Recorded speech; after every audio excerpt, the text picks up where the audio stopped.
Before we talk about anything else, we do need to address the elephant in the room. Yes, Mario and Luigi Brothership is better than Paper Mario The Thousand Year Door, making it the best Mario RPG released this year. If you don't agree with this take, you clearly haven't played Brothership. The difference in quality is positively staggering, but over the past 2 weeks, we have seen a number of individuals, including Demish, the BitBlock, the Lonely Goomba, I believe Nathaniel Bundy, and a whole host of other industry analysts, shills, YouTubers, social parasites, and just the bottom of the barrel trash of the online gaming community come out and try to demean this game. It is embarrassing, the complaints I've seen levied at this. People straight up are making things up in regards to the combat system, its performance, its overarching plot, and how it stacks up against Paper Mario The Thousand Year Door. I think that is like the most important thing that we really need to establish when it comes to talking about the criticisms towards Brothership, because they really fundamentally have nothing to do with the game at all. Much like Paper Jam before it, much like Paper Mario Color Splash and the Origami King, the vast bulk of criticisms levied at Mario and Luigi Brothership are from people who had no intention of ever playing it. We're talking about the most brain-dead, man-child, just immature, broken people on the face of the planet. The absolute worst Nintendo fan base right now, the Paper Mario fan base. As long as Mario and Luigi exists and continues to thrive, Paper Mario will never, ever, ever go back to the classic RPG formula. So as a result of that, certain individuals feel the need to invent entire scenarios about how Mario and Luigi is failing, about how these games are somehow lesser than Paper Mario, about how Alpha Dream going bankrupt was a good thing, and how Nintendo bringing this series back was a mistake. And I'm not being hyperbolic. I've been talking about this all throughout my playthrough of this game. The people who are attacking this game have absolutely no experience with it at all. They have no idea what this game is actually like. Because when you see people talk about the length, when you see people talk about the pacing, when you see people talk about like how it stacks up against other Mario RPGs, you see very, very glaring inconsistencies with what people who actually play the game are saying versus these Paper Mario fans. The difference is staggering, because when you look at Mario and Luigi, when you look at what this game has accomplished, when you look at like what people are actually saying about the game, when you actually take the time to go through this 40-hour long adventure, when you actually meet all these characters, go through all these boss fights, experience this story, I myself went through this process. You slowly begin to realize that this is the best Mario and Luigi game. This is the best Mario RPG released this year. This is better than games like Paper Mario and Super Mario RPG. And by the time you get to the end, by the time you really process everything you just experienced and seen for yourself just how emotionally invested you got into the world and the setting and the characters, and just how excited you were to finally be confronting the greatest Mario RPG antagonist of all time, by far, you will have realized that you have just played not just the best Mario RPG ever made, but the best RPG on Nintendo Switch, period. Yes, this game surpasses games like Dragon Quest XI, the original Octopath Traveler, Fire Emblem Three Houses. Like, Mario and Luigi Brothership is better than all of that. This game is an absolute masterclass of RPG design. It has essentially corrected all of the issues that classic Mario and Luigi games have had to create this incredible 40-hour long experience that never once loses its pacing, feels like it's lagging or stagnating or losing its charm. 40 straight hours of nonstop incredible content. When you compare that to Paper Mario: The Thousand Year Door, which is about half as long, over 3/4 of which is incredibly padded out, boring nonsense that does not need to be there, you can see just how much the Mario RPG brand has grown over the past couple of years.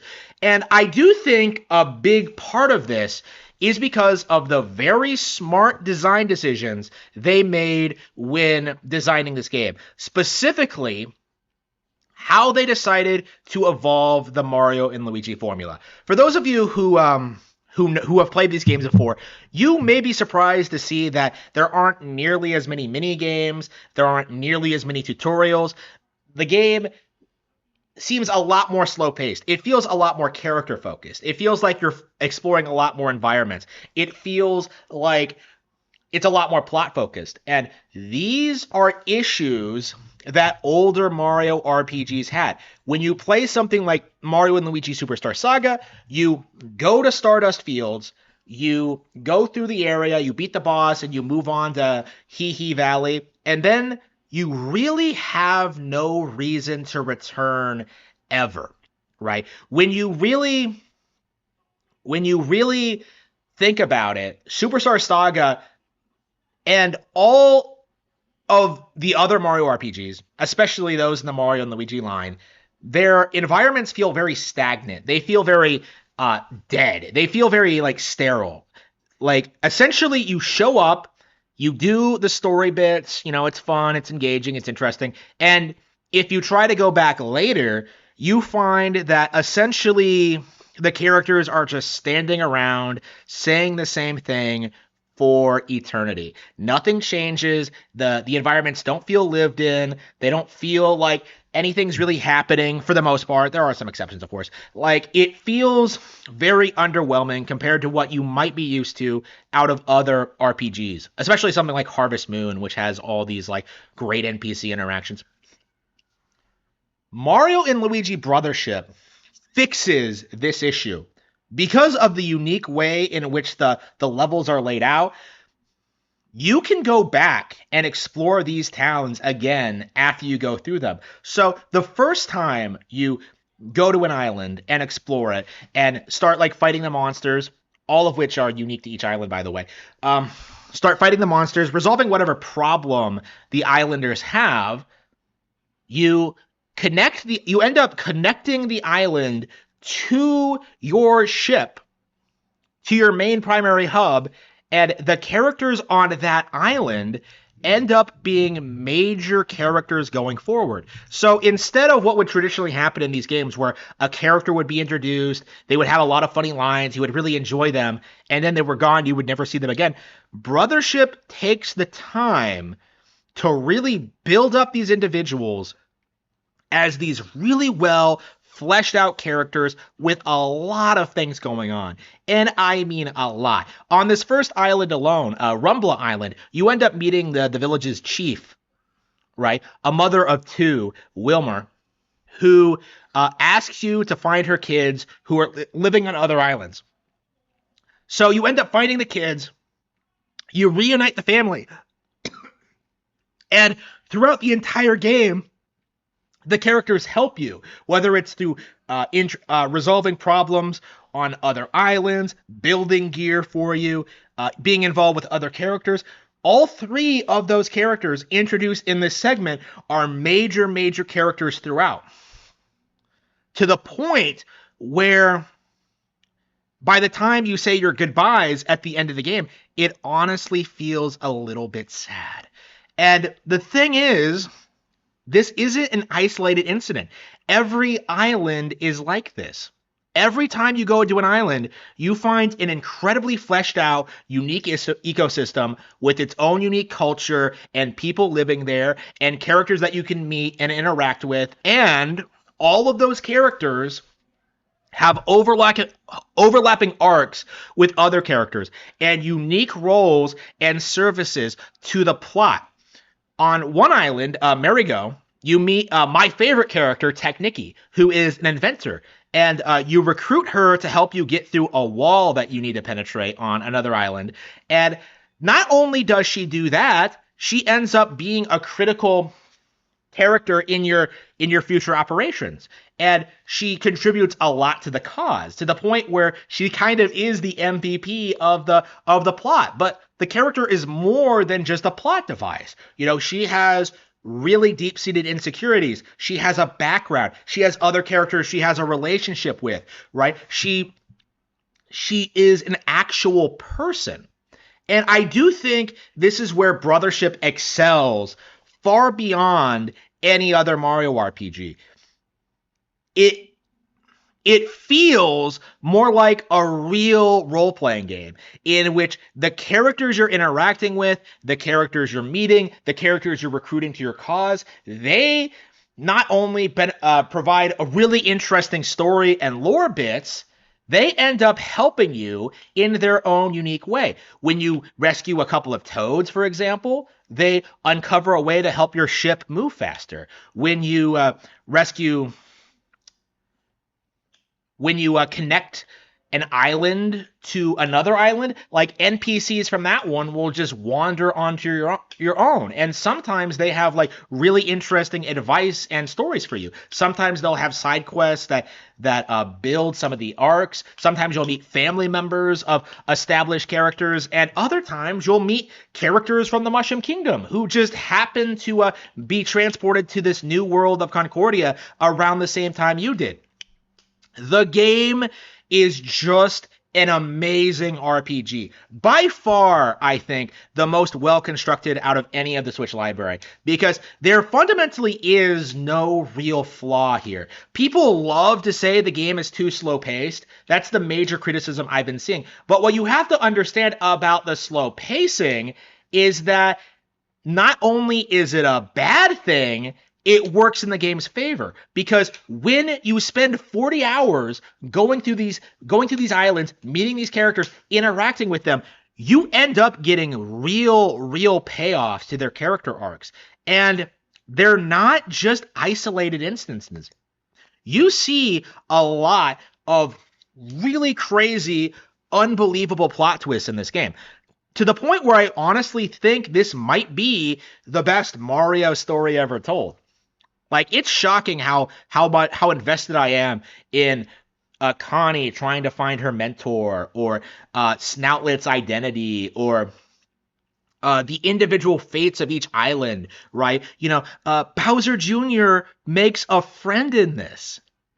Like, it's such a weird, arbitrary thing that seems to come out of nowhere, but if you know anything about the character arc Bowser Jr. has been going through in these games, it makes a whole lot of sense, and it becomes heart-wrenching. It's crazy seeing all that this game manages to accomplish with not only its new cast, but with its established cast, because Mario and Luigi pays a lot of attention to established continuity. You get a lot of callbacks and references to older titles. Characters like Starlow return. Princess Peach is a major character who has a lot of really good moments, by the way. Unexpected characters like Dory and Birdo appear. Bowser himself is a major plot point, and is actually, although he too is an antagonist, he's also opposed to the primary antagonists. So that means you get really cool sequences of Bowser going up against the main bad guys. And it just gives a lot of nuance to the character and really makes him feel as if his rivalry with the Mario Brothers isn't necessarily something that always puts them at odds. They end up helping each other a lot, even though they never actually formally join sides. It's really interesting to see this play out, and to see like Bowser interact with this world of Concordia, how he takes over certain islands and even like controls one of them, like to the point where like the general population is reliant on the Koopa Troopas to provide them with food and resources because it's such a miserable place to live. Like you really see a lot of really cool nuances like that. You see like just how this game how well thought out this game really is in general. Now, it's not perfect, to be sure. There are like some weird misgivings like you can say about the final product, right? For example, like I think there are a handful of plot holes that don't really make sense. Like for example, you have the ability to transport back to your island whatever you want. And there are certain times where it feels like that would be really, really, really useful to use if you're in like a jail cell or something, if you've been captured by the bad guys. And for some reason, the game just doesn't let you use it. It's like they wrote the scenario and then came up with the mechanic and never really justified just how the two coincide. Um, and there's this other point where you connect your island to Aphodon Island, which is the one that Bowser controls, and the characters on it like hate Mario and Luigi because they've basically been told that they're bad people. But like they don't seem to notice that their island is connected to ship shape and they're not interacting with other characters from it and they don't learn the truth about what Mario and Luigi are doing. It's a really cool, interesting idea, but just somehow doesn't seem to pay off. Like come together with the plot that well. There may be an explanation for it, but if there is, I have not seen it. So, but again, like a game of this size and scope, I do think the writers were kind of considering how specific they were about how things are supposed to work in this game. I suppose they're just not used to like internal logic like that because this game is very very different from other Mario RPGs because you're in a brand new world that really has its own unique rules from the Mushroom Kingdom and operates on a kind of different kind of logic. So for example, this is a game that takes place on an open sea. The continent of Concordia was tied together by a tree that emits this kind of magical energy that keeps all the other islands kind of tethered to it in a kind of pseudo continent. But when the tree is destroyed, what ends up happening is that all the islands start floating off into the sea, like away from each other, which results in this situation where the plot revolves around essentially going around and getting them back to reform the continent and restore the world to how it was. So this is a really unique concept to begin with, but what's especially unique about it is how it incorporates into the general gameplay. This is very much a Wind Waker sequel in the sense where at all times you are sailing the high seas. Your characters will sail the seas, find an island, go on it, connect it, and that island will provide its resources and characters to you after that. So what ends up happening is that you're always undergoing this feeling of discovery and finding something new and meeting new characters and seeing new environments. Like this game constantly delivers on this sense of adventure. It is a majestic experience seeing every single island and seeing each and every design because all of them are unique from one another. All of them feature like really unique, like distinct cultures and vibes and unique mechanics. All of them are reasonably well paced and all of them are just incredibly exciting to play through. The major thing about Mario and Luigi Brothership that I think really needs to be emphasized is just how much better the general overworld design actually is. If you play a lesser Mario RPG, something like Superstar Saga or Paper Mario: The Thousand Year Door, you'll find that what typically happens is that you walk forward in a straight line, maybe come across some cave or some castle, and you go through some linear section with some very minor, slight, like very brain dead puzzle segments, right? The overworld design in Mario and Luigi has never been that great. But Brothership completely flips that around. Brothership makes each environment feel lived in, exciting, and fun to explore, with a lot of really cool, unique dungeons and design choices. Traditionally, people play these games primarily for the combat and the boss fights, but this is the first time in the series history where exploring the overworld is just as fun and exciting as the combat. Now, the combat in this game is really interesting because this this is a back to basics game. This is essentially a reboot in the sense where there aren't any frills to it. There is no playable Bowser. There are no kaiju fights. It's just Mario and Luigi fighting bad guys. And to a certain extent, I do understand why some people would find that disappointing. I do miss the kaiju fights, and I do hope they come back in a future installment. But when you actually think about why they made this decision, it makes a whole lot of sense because it allows you to get invested in the world. It allows you to really appreciate Mario and Luigi, and it allows the combat system for them to be that much more complex and deep. The people who have, the Paper Mario fans who have put 5 hours into this game and dismissed it, haven't even really scratched the surface of what playing this game actually is like.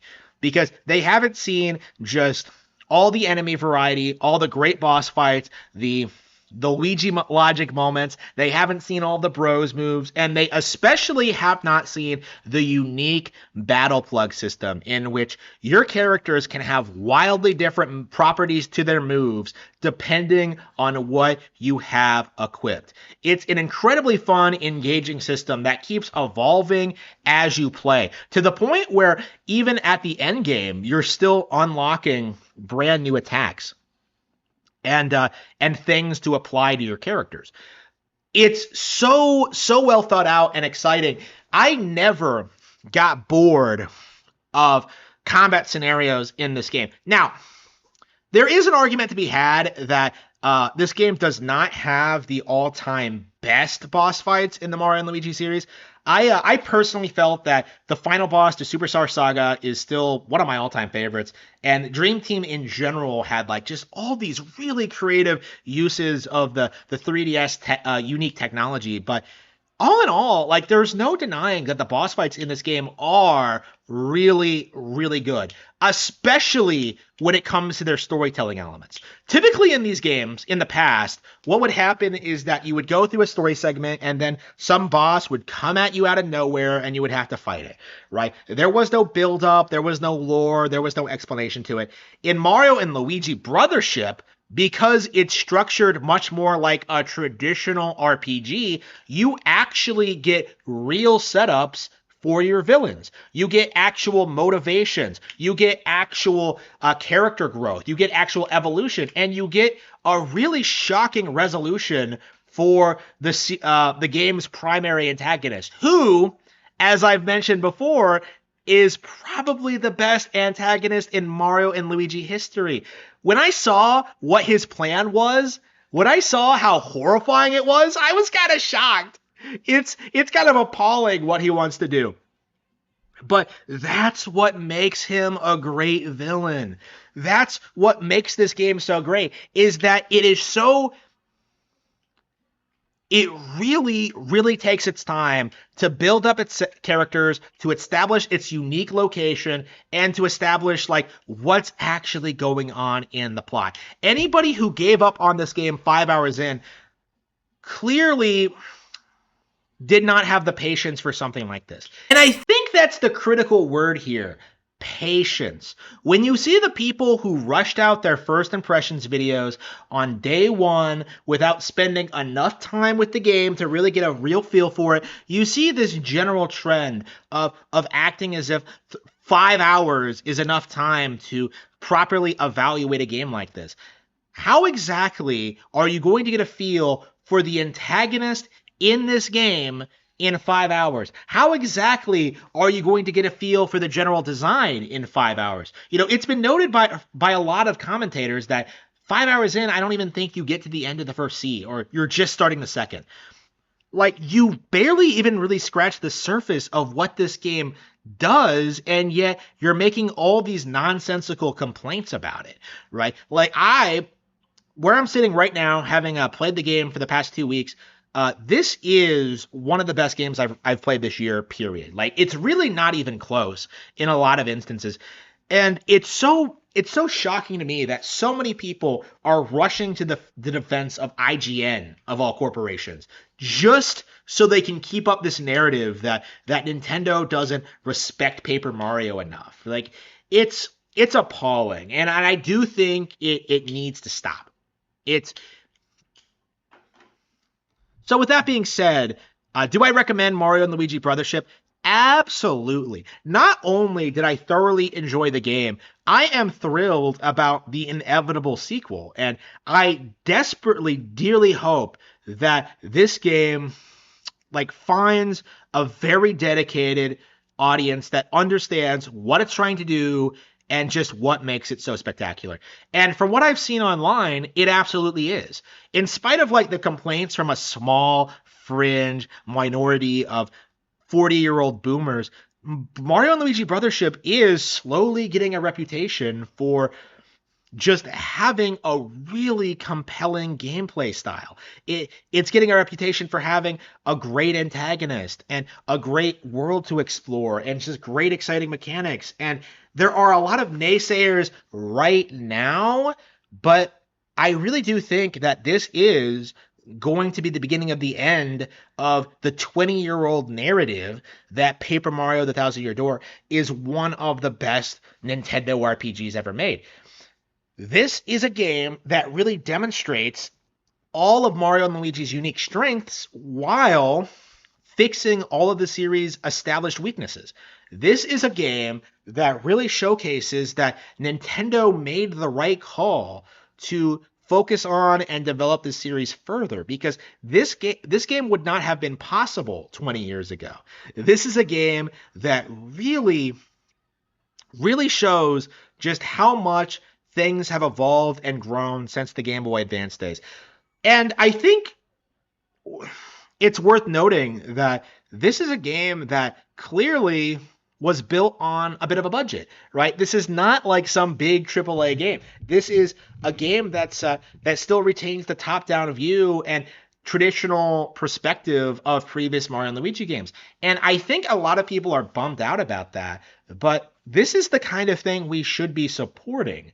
Why exactly should we expect every game to be a AAA release? Why exactly can games like this not be made? Why exactly do we feel the need to complain about a game like this having a cartoony aesthetic, or having so much text and doing all this? Why exactly are so many people so opposed to enjoying the game for what it is? And to me, I think this really demonstrates the toxic nature of gamer culture.